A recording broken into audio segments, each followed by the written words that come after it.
আসসালামু আলাইকুম, কেমন আছেন সবাই? আশা করি আপনারা সকলে ভালো আছেন এবং সুস্থ আছেন। আজ আমি আপনাদের সাথে যে ভিডিওটি শেয়ার করব তার আগে আসলে কিছু কথা বলে নিতে যাচ্ছি। যারা আমার প্রথম থেকে শুরু করে আজ পর্যন্ত সাপোর্ট করে গেছেন নিঃস্বার্থভাবে, তাদের জানাই আন্তরিক কৃতজ্ঞতা ও ধন্যবাদ। আপনারা যদি না থাকতেন তাহলে অবশ্যই সিফাত স্টিচ ওয়ার্ল্ড 1000 সাবস্ক্রাইবার কমপ্লিট করতে পারতো না। মন থেকে আমি আপনাদের প্রতি কৃতজ্ঞ। সিফাত স্টিচ ওয়ার্ল্ড আমার একার না, আপনাদের সবার চ্যানেল।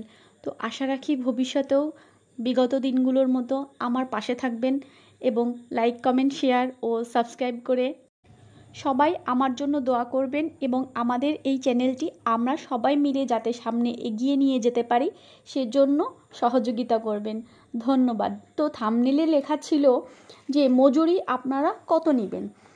আসলে এটা স্থানভেদ এবং আপনি যে লোকালিটিতে থাকছেন সেই লোকালিটির উপর নির্ভর করেই এটি নির্ধারণ করতে হয় আসলে মজুরিটি কত হওয়া উচিত। যেমন আমার শহর এলাকা, আমি এখানে যখন প্রথম শুরু করেছিলাম মজুরিটা একরকম ছিল, এখন আমার মজুরিটা অন্যরকম।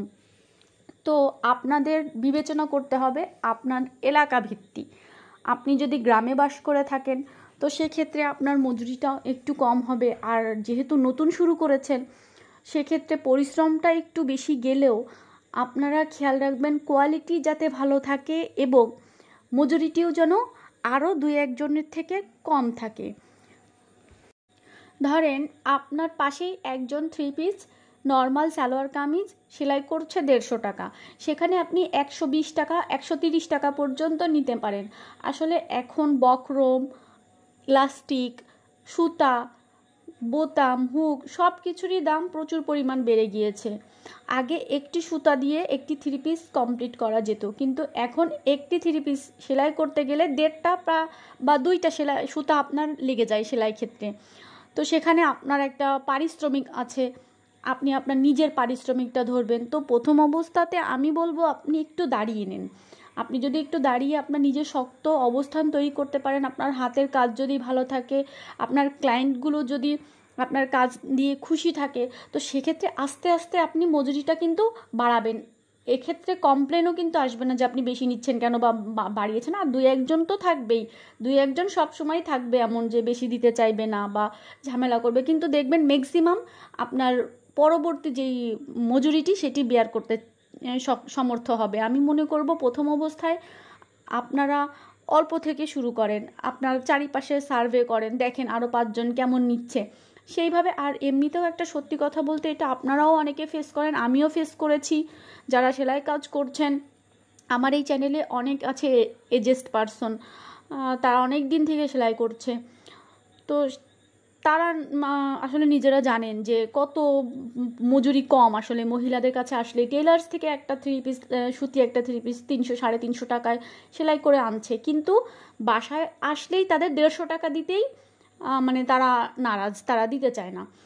তো সেক্ষেত্রে আমি বলবো যে আপনারা একটু মার্কেটটা সার্ভে করে নেবেন, এক্ষেত্রে আপনাদের সুবিধা হবে। কে কেমন নিচ্ছে আপনাদের মাথায় একটি আইডিয়া চলে আসবে। আর বেবি ড্রেসগুলো, বিশেষ করে বাচ্চাদের যেইগুলো হয় ড্রেসগুলো হয়, এগুলো করতেও পরিশ্রম যায়, অনেক শ্রম যায়, প্লাস আপনাদের খরচও হয়, বুতাম যায়, হুক যায়, টিপ বুতাম যায়, ইলাস্টিক যায়, অনেক কিছু। তো সেক্ষেত্রে বাচ্চাদের ড্রেসের মজুরিও অনেক আসলে কম।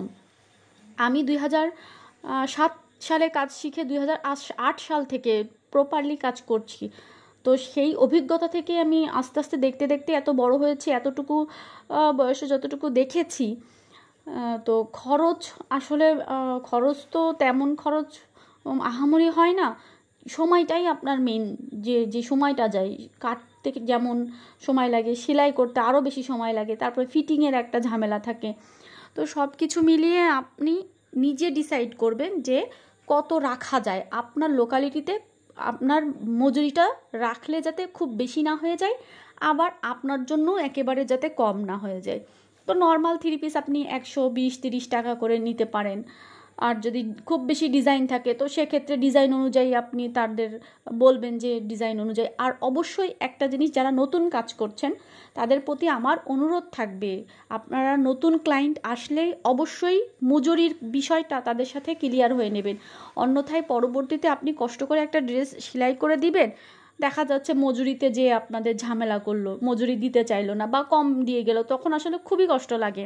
একটা কাজ করার পরে যদি প্রপার মজুরিটা না পাওয়া যায় সেক্ষেত্রে খুবই কষ্ট লাগে। তো এই সমস্ত জিনিস আপনারা মাথায় রাখবেন।